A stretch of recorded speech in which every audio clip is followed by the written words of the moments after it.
అందరికీ నమస్కారం అండి. నేటి నుంచి కూడా ఆరోగ్యశ్రీ అనారోగ్యశ్రీ కాబోతుంది. ఎందుకంటే పేదవాడి ప్రాణం పైసలతో ముడిపడిన పాసంగా తయారైపోతుంది. ఈ రోజుల్లో మనం చూసుకుంటే కల్తీ మందులు ఎక్కడ పడితే అనారోగ్యమైన మనం ఆర్గానిక్ పూర్వం రోజులు అందరూ బాగుండేవారంటే చక్కగా ఆర్గానిక్ వ్యవసాయం చేసేవారు, ప్రకృతి వ్యవసాయం చేసేవారు, పీల్చే గాలి బాగుండేది, మనం తినే ఆహారం బాగుండేది, అన్నీ బాగుండేది, చక్కగా ఆరోగ్యవంతంగా మనిషి నుండి నూరేళ్ళు బ్రతికేవాడు. కానీ ఈ రోజుల్లో అలా కాదు.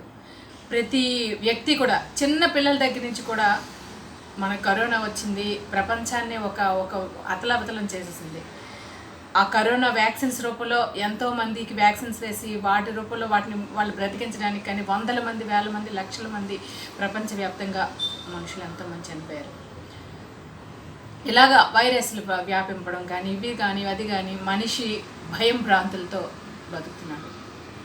ఈరోజు నుంచి కూడా ఆరోగ్యశ్రీ పేదవాడికి కార్పొరేట్ స్థాయిలో, సూపర్ స్పెషాలిటీ స్థాయిలో మంచి మెరుగైన వైద్యం అందించడానికి 2007 నుంచి ప్రారంభమైన ఆరోగ్యశ్రీ వైఎస్ రాజశేఖర రెడ్డి గారి ఆశయం.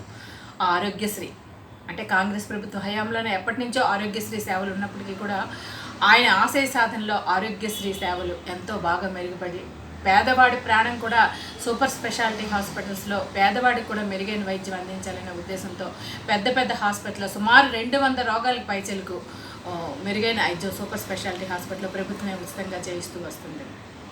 ఈరోజు చూస్తుంటే మన రాష్ట్రం ఎంత ఘోరాతి ఘోరంగా 13,000 లక్షల కోట్ల అప్పులో ఉండి దాంతోపాటు ఇప్పటికీ సూపర్ స్పెషాలిటీ హాస్పిటల్స్ అన్నింటిలో కూడా వైద్యం అందించి గత 8 నెలల నుంచి ఆగస్టు నుంచి కూడా 2023 ఆగస్టు నుంచి కూడా ఈ సూపర్ స్పెషాలిటీ హాస్పిటల్స్ కూడా బకాయిలు చెల్లించలేని పరిస్థితిలో మన ప్రభుత్వం ఉందంటే ఎంత ఘోరాతి ఘోరంగా పేదవాడు ఈరోజు ఏదైనా హార్ట్ ప్రాబ్లం వస్తుంది, లేకపోతే ఏదైనా వస్తుంది, సడన్గా ఏదైనా యాక్సిడెంట్ అవుతుంది, ఏదైనా అవుతుంది, ఆరోగ్యశ్రీ కార్డు ఉంటే ఆ వైట్ కార్డు పట్టుకుని వెళ్ళి చక్కగా వెళ్ళి ప్రతి పేదవాడు ఆ సూపర్ స్పెషాలిటీ హాస్పిటల్లో చక్కగా వైద్యం చేసుకునేవాడు. గత 8 నెలలుగా ఈ బకాయిల వల్ల ఎవ్వరు కూడా, ఎందుకంటే సూపర్ స్పెషాలిటీ హాస్పిటల్ కూడా వైద్యం అంతా కూడా ఒక హాస్పిటల్ కట్టామంటే కాదు కదండి, ఆ హాస్పిటల్ మెయింటైన్ చేయడం కూడా చాలా కష్టం. అందులో డాక్టర్స్ రావాలంటే, పెద్ద పెద్ద డాక్టర్స్ ఆపరేషన్స్ చేయాలంటే, మందులు ఇవ్వాలంటే ఉచితంగా మందులు ఇస్తారు, నర్సులు ఉంటారు, డాక్టర్లు ఉంటారు, లేకపోతే వైద్య పరికరాలు ఉంటాయి, స్టాఫ్ ఉంటారు. వీళ్ళందరికీ ఎంత జీతాలు ఉత్తినే ఒక హాస్పిటల్ ఉత్తినే కడతారేంటండి? హాస్పిటల్లో మెరుగైన సేవలు అందించాలంటే దానికి మెయింటెనెన్స్ కూడా అలాగే చేయాలి కదా. మరి ఇలాగ 1,500 కోట్లు ప్రభుత్వం వారు ఇన్ని ఆపరేషన్లు గత 8 నెలల నుంచి నిర్విరామంగా ఎమర్జెన్సీ సేవలన్నీ అందిస్తున్నప్పటికీ కూడా వారికి ఇవ్వకపోతే బకాయిలు 203 కోట్లు అత్యవసరంగా విడుదల చేసినప్పటికీ కూడా ఎవరికి ఇస్తారండి? రాష్ట్రంలో చాలా చాలా సూపర్ స్పెషాలిటీ హాస్పిటల్ 1,500 కోట్లు బాకీ ఉంటే 200 కోట్లు విడుదల చేస్తే ఎవరికి ఆ బకాయిలు చేస్తారు?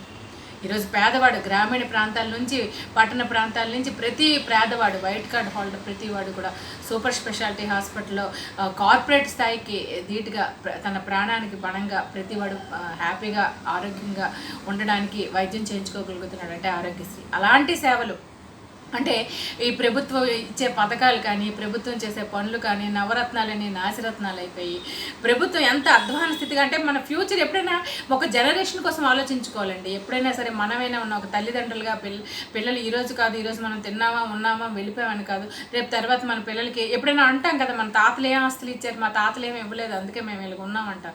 కానీ తాతల కోసం కాదండి, మన జనరేషన్ మనం మన పిల్లల కోసం ఏమైనా కనీసం ఇవ్వాలి కదా.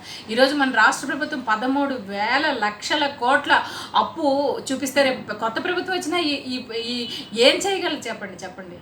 ఈ అప్పుకు వడ్డీలు కడతారా, లేకపోతే పథకాల రూపంలో ఇంకేమైనా చేయడానికి ప్రయత్నిస్తారు? ఈరోజు పేదవాడి ప్రాణం అనకూడదు, ఒక ఎవరిదైనా ప్రాణమే, ఎవరిదైనా ఇదే గబ్బుకుని యాక్సిడెంట్ జరగచ్చు, గబ్బుకు హార్ట్స్ ప్రాబ్లం వచ్చు, లేకపోతే ఏదైనా రావచ్చు, ఏదైనా అవాంఛనీయ పరిస్థితి వెళ్ళి చేయొచ్చు. 200 పైచీలకు రోగాలకి మనం ఈ ఆరోగ్యశ్రీ ద్వారా సూపర్ స్పెషాలిటీ హాస్పిటల్లో మెరుగైన వైద్య స్పెషాలిటీ హాస్పిటల్ వైద్య బృందాలు కూడా వాళ్ళందరూ కూడా అసోసియేషన్స్ కూడా వాళ్ళందరూ కూడా బకాయిలు చెల్లించకపోతే వాళ్ళు మాత్రం ఎలా చేస్తారు చెప్పండి? ఆరోగ్యశ్రీ సేవలు 2023 ఆగస్టు నుంచి కూడా ఇప్పటి వరకు బకాయిలు లేవంట.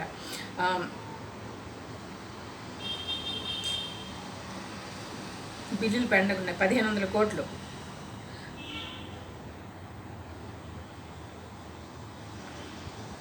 పేదలకు కూడా మెరుగైన వైద్యం కార్పొరేట్ స్థాయిని అందించాలన్న ఉద్దేశంతో ఈ మనకి ఆరోగ్యశ్రీ సేవలు చేశారు. వైఎస్ఆర్ హెల్త్ కేర్ ట్రస్ట్ ద్వారా ఇవి చేస్తున్నారంట. ఇంతవరకు కొన్ని అంటే ఇప్పుడు మనం చెప్తున్నట్టు 1500 కోట్ల బకాయిలు ఉంటే 203 కోట్లు మాత్రమే విడుదల చేసిందంట ప్రభుత్వం. 203 కోట్లు విడుదల చేస్తే ఎక్కడ సరిపోతాయి చెప్పండి. అంటే ప్రైవేట్ హాస్పిటల్, ఏపీ స్పెషాలిటీ ఆసుపత్రుల సంఘం అందరూ కూడా, అలాగే ఆరోగ్యశ్రీ ట్రస్ట్, ఇవన్నీ కలిపి వారందరూ కూడా ఎన్నోసార్లు ఈ ఏపీ స్పెషాలిటీ ఆసుపత్రుల సంఘం వారందరూ కూడా వాళ్ళ ఈ ప్రభుత్వానికి విన్నవించుకోవడం జరిగింది. మాకు ఇలాగ ఎంతెంత బకాయిలు ఉన్నాయి, ఎంత అంటే ఈ రోజుల్లో చూస్తున్నామండి. నేను కూడా మా ఇంట్లో మాకు తెలిసిన పనిచేస్తున్న చాకలి వాళ్ళ హస్బెండ్ ఆల్మోస్ట్గా ఇప్పుడు 20 to 25 days కేజీహెచ్లో జాయిన్ అయ్యారు. ఇంతవరకు తనకి ఎమర్జెన్సీగా బ్రెయిన్ ఆపరేషన్ చేయాల్సింది. ఇదిగో చేస్తాం అదిగో చేస్తాం అంటున్నారు కానీ ఎక్కడ కూడా చేయట్లేదు. మరి అంటే ప్రాణం పిల్లలు కానీ భార్య కానీ హాస్పిటల్ చుట్టూ తిరగాలి, వాళ్ళు వెళ్ళాలి, వాళ్ళకి చెయ్యాలి, వాళ్ళ కష్టపడితే కానీ రెక్కాడితే కానీ దొక్కాడని పరిస్థితిలో వాళ్ళు ఉంటారు. వాళ్ళు మెరుగైన వైద్యం చేయించుకోలేక ప్రభుత్వ ఆసుపత్రికి వెళ్ళి కూడా ప్రభుత్వ ఆసుపత్రులు కూడా కనీసం ఇప్పుడు జాయిన్ అయ్యి 20 days అవుతున్న ఆపరేషన్స్ కూడా ఎక్కడా చేయలేను. అంటే మనం చూస్తున్నాం అంటే ప్రభుత్వ ఆసుపత్రుల్లో పనితీరులు కానీ ప్రభుత్వ ఆసుపత్రుల్లో వైద్యులకి అంటే ప్రభుత్వ ఆసుపత్రులు కూడా ఇప్పుడు కార్పొరేట్ స్థాయిలోనే చాలా చక్కగా వాటిని మెరుగుపరచడం జరిగింది. వాటిని అందంగా సుందరంగా చాలా బాగా మెరుగైన వైద్యం ఇవ్వడానికి కూడా చేస్తుంది. కానీ ప్రభుత్వం బకాయిలతో మందులు ఇవ్వడానికి డబ్బులు లేక హాస్పిటల్కి ఇప్పుడు మనకి పనిచేస్తున్న వాళ్ళకి ఎవరికి జీతాలు లేవు. పథకాల పేరుతో అనవసరంగా ప్రతి వాళ్ళకి డబ్బులు ఇస్తున్నాడు, ఆశ్రయిస్తున్నాడు, చేయూత ఇస్తున్నారు, ఇది ఇస్తున్నాం అది ఇస్తున్నాం, అమ్మఒళ్ళు ఇస్తున్నాం, ఇవి ఇస్తున్నాం అవి ఇస్తున్నాం అని ఉత్తుగా డబ్బులు అంటే చేస్తున్నారు. కానీ పనిచేసిన వాళ్ళకి డబ్బులు నిధులు విడుదల చేయలేక ఈ రాష్ట్రం అనకూడదు కానీ చిరిగిన జల్లెడి కంట చాలా ఘోరంగా మన రాష్ట్ర ప్రభుత్వ పరిస్థితి ఉంది. కొత్త ప్రభుత్వాలు ఏమైనా రావాలన్నా కూడా ఇంకా అధికార కాక్షంతో అధికార దాహంతో కోట్లు మొన్న కుమ్మరించి కోట్లు ఖర్చు పెట్టి కోట్లు ఇది చేసి మేము నెగ్గిపోవాలని రిగ్గింగ్లు చేసి ఇలాంటి ప్రభుత్వ పనితీరులు. అసలు ఒక ప్రభుత్వం అనేవారు ప్రజలకు సుభక్షంగా ఉంచడానికి కానీ అంటే ప్రభుత్వాలు దిగిపోయిన తర్వాత ఆ ప్రభుత్వాలు చేసిన పనికిమాల పనులన్నీ మనకి వెలుగులోకి వస్తాయి. ప్రభుత్వాలు ఉన్నట్టే అధికారుల్ని చూపించుకుంటారు. వాళ్ళకు ఇప్పుడు ఎంతమంది ఐపీఎస్లు కానీ ఎంతమంది పోలీసు వాళ్ళు కానీ వీళ్ళందరినీ మారుస్తున్నారు. ఎందుకంటే అవినీతిలో కూరుకుపోయింది అంతా కూడా. ఈ రోజుల్లో మనం చూసుకుంటే పేదవాడి ప్రాణం కూడా యమధర్మరాజు పాసం వేస్తాడట. అంటే పాసం ఎప్పుడు యమధర్మరాజు తీసుకెళ్ళి కొంతమంది మనకి భూమి మీద నూకలు ఉంటే బ్రతుకుతూ ఉంటాయి. ఇప్పుడు అంటే ఎలాగో ఒకరికి వచ్చి ప్రాణం నిలబడుతుంది. కానీ ఇలాంటి ఆసుపత్రిలో మీరు కనీసం ఇప్పుడు గాలిలో దీపం పెట్టి దేవుడా నువ్వే దిక్కుని దండం పెట్టలేని పరిస్థితిలో మనందరూ ఉంటే ఇప్పుడు 20 రోజులు బట్టి ఒక పేషెంట్కి వైద్యం అందలేదు. వాళ్ళ ఫ్యామిలీస్ కానీ అందరూ సఫర్ అవుతున్నారు. కనీసం ఎలా ఉంటుందో ఆ పేషెంట్ ఎంత బాధపడతాడు, ఆ పేషెంట్ ఎంత మనోనిబ్రం కోల్పోతాడు. ఈ రాష్ట్రంలో ఎలాంటి దిగజారిన రాష్ట్రంలో పుట్టామని ఒక్కొక్కరు ఎంత బాధపడతారు. ఇవన్నీ చూసుకుంటుంటే చాలా చాలా బాధగా ఉందని. ఎందుకంటే పేదవాడి ప్రాణం ఎంత పైశాచికంగా ఎంత ఘోరంగా ఎంత దీనిగా అంటే సూపర్ స్పెషాలిటీ హాస్పిటల్ వాళ్ళు మాత్రం ఏం చేయగలండి. ఒక 100 కోట్లు 200 కోట్లు అంటే ఎలాగో గత 9 నెలల నుంచి వాళ్ళకి అంటే పనిచేసిన వాళ్ళు 9 నెలలు జీతాలు ఇవ్వకపోతే ఎవరు పని చేస్తారు? లేకపోతే ఒక ఆపరేషన్ చేస్తారు, దానికి ఎంతో కొంత ప్రభుత్వం చెల్లించకపోతే వాళ్ళు మాత్రం ఏం చేస్తారు? వాళ్ళు కూడా హాస్పిటల్ నడపాలి, హాస్పిటల్కి వాళ్ళు బిల్లులు కట్టాలి, కరెంటు బిల్లు కట్టాలి, ఇది కట్టాలి, మందులు వాటికి చాలా చాలా ఖర్చుతో కూడుకుంటుంది. ఇవన్నీ ఎలా చేస్తారు చెప్పండి. కాబట్టి వాళ్ళు ఎప్పటి నుంచి అంటే 6 నెలల నుంచి వాళ్ళు అలాగ నెలకు ఒక 100 కోట్లైనా విడుదల రిలీజ్ చేయండి మేము చేస్తాము ఎలాగోలా కష్టపడతామని కూడా కనీసం ఇప్పటికి 1500 కోట్లు ఎంత బకాయిలు అయినప్పుడు ఎవరైనా కూడా దాన్ని ఆ సేవలు నిలిపేయడానికి ఇచ్చేస్తారు. కానీ కొంతమంది కొన్ని ట్రస్టులు ఉంటాయి, వాళ్ళు ఉచితంగా చేయడానికి ట్రై చేస్తారు. దయచేసి ఎమర్జెన్సీ కేసులు చాలా చాలా సూపర్ స్పెషాలిటీ హాస్పిటల్స్ ఉంటాయండి. దయచేసి కొంతమంది వైద్యులు అంటే ఎవరంటే మనం వాళ్ళని దేవుడితో సమానంగా మనం పూజ చేస్తాం. ఈరోజు డబ్బుతో కూడుకుందైనా దేంతో కూడుకుందైనా కొంతమంది ఒక ఇంటిని నిలబెట్టడానికి కొంతమంది ప్రాణాలు ఎమర్జెన్సీ కేసెస్ ఏవైనా ఉంటే వాళ్ళు కొన్ని ట్రస్టుల ద్వారా కొన్ని వీటి ద్వారా వాటిని ఇప్పుడు ఆరోగ్యశ్రీ సేవలు ఎలాగ బంద్ అయిపోయి అంటారు. అవి ఒకరోజు బంద్ అయితేనే రాష్ట్రం అతలావితలం అయిపోతుంది.